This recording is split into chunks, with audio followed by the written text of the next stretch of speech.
Welcome to the Academy, a series focused on the basics of Star Wars: The Old Republic. Datacrons are hidden objects in Star Wars: The Old Republic that you can find to earn a permanent boost for your characters. Datacrons are hidden across almost every planet, are available to free-to-play, preferred, and subscribed players, and are some of my favorite secrets to hunt down in the entire game.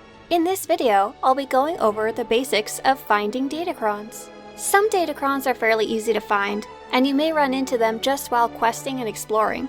Others are incredibly well hidden, and you'll never find them unless you specifically go looking for them.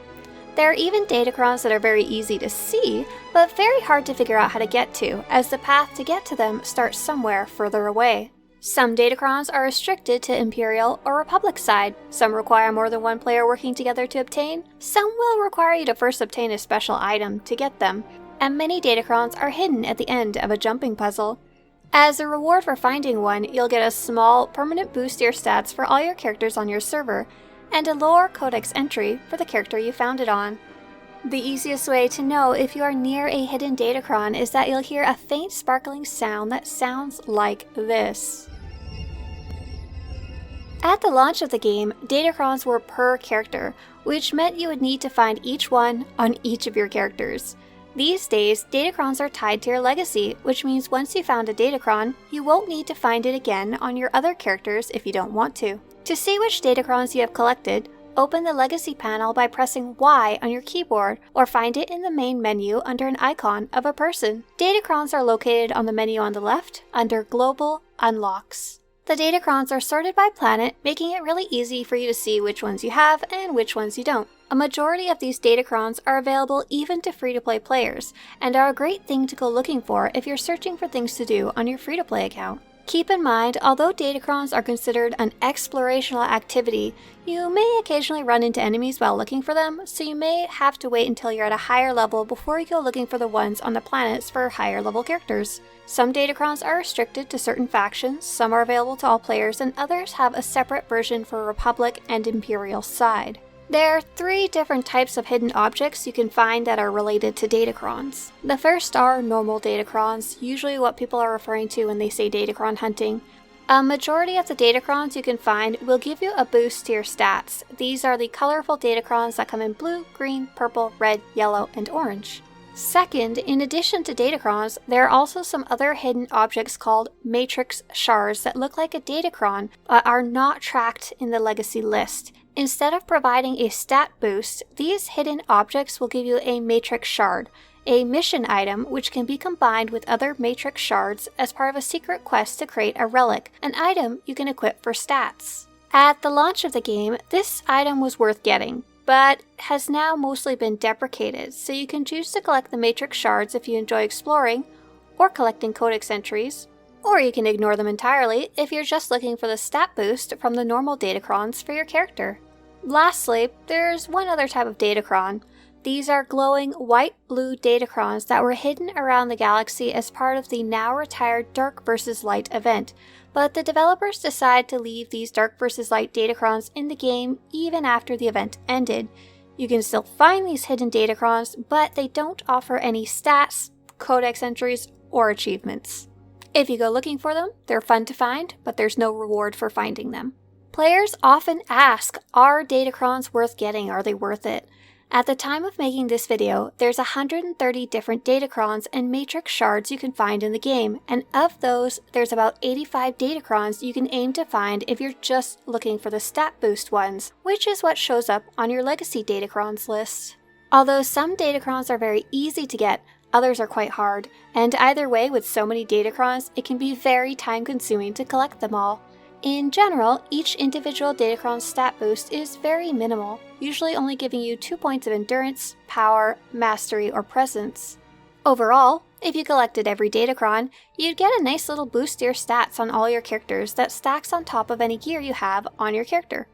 Depending on what type of character you play, you may even skip some Datacrons. For example, Presence is only for making your companion stronger, and if you don't care about that, you can skip the Presence Datacrons. You do not need Datacrons for endgame combat, though they do technically provide a very small boost depending on what type of content you're playing. Overall, Datacrons are designed to be an explorational activity, with a nice little reward at the end that isn't just cosmetic. I usually tell players that if they enjoy hunting them down, it's a lot of fun to gather them all, but if you're frustrated or they're taking time away from playing other activities that you actually enjoy, skip them altogether. If you want to just go grab some easy stat boost ones with some free time, I've actually put together a list of some of the easiest Datacrons in the game that you can go to in a link in the description below.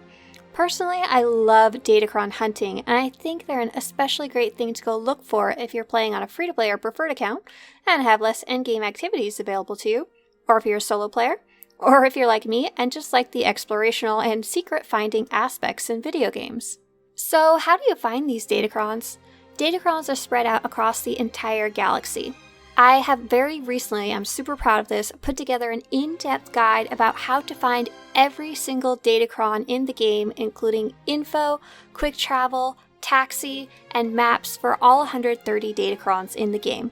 Check the description of this video for a link to this amazing resource, or go to Swtorista.com/Datacrons. So before I let you go, I'm going to leave you with some tips for your Datacron hunts, especially if you're trying to go collect them all or collect a lot of them. First off, you only need to find each Datacron once per server, once per legacy.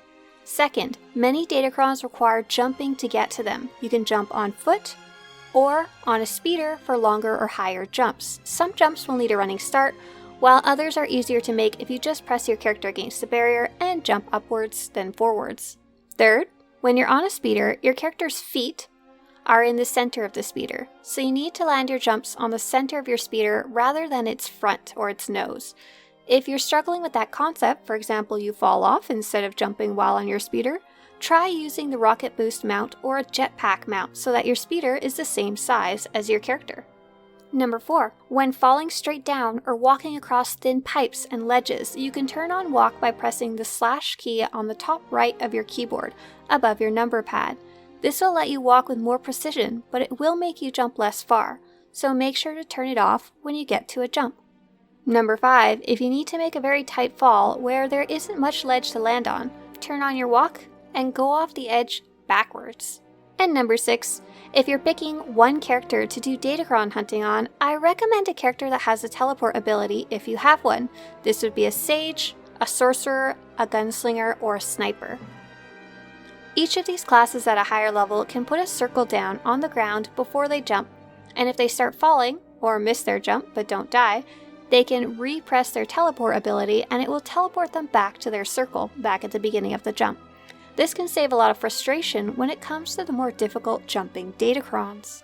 And of course, if you're going to be searching all the Datacrons in the game, I've got a few more tips about getting around the map quickly. Use numlock on the right hand side of your keyboard to make your character run fast without you having to hold down the forward key. Keybind your mount so you can access it quickly while Datacron hunting. Buy the Legacy Travel 3 unlock in the other tab of your Legacy panel to unlock quick travel so you can use it an unlimited amount of times. If you've got a lot of credits, purchase the Improved Mounting Legacy unlock that lets you mount while running. If you have even more credits, purchase the Improved Speeder Piloting 5 to make your speeder go even faster. And most importantly, use Quick Travel and the Heroic Shuttle Travels for maximum speed. I hope you enjoyed learning about these secret Datacrons hidden across the galaxy, and I hope you make some really good use out of the very, very huge guide at Swtorista.com/Datacrons so you can go find them all. If you want to show your support for these incredibly in-depth guides about Star Wars The Old Republic, visit Swtorista.com/support. And if you want similar Star Wars The Old Republic videos to show up on your YouTube homepage, subscribe to this channel. And as always, may the Force be with you.